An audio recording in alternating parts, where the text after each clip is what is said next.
Well, here we are. It's March 31st and construction has resumed. Back at the job site now. We'll go ahead and we'll take a walk around, see what's gone on here since we last got here. First thing you'll notice, that pile of rock that was sitting right there has all been moved into the interior of the house foundation itself. That's all been brought in, and they use a vibratory compactor to pack all of that down. Then they're going to cover the entire thing with foam insulation in preparation for the heat that goes in here. You can see they've put down PVC film, weighted down with rock.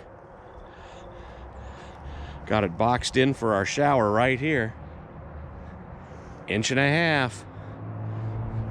Floor drain stubbed out right there.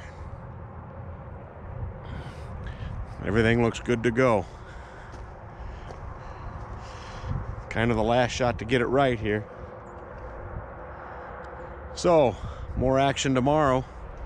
There's the piles of styrofoam that have to go in. And I need to go home and order a dumpster. So we'll check in with you in the next day or two. Thanks for watching, and please like and subscribe to the channel.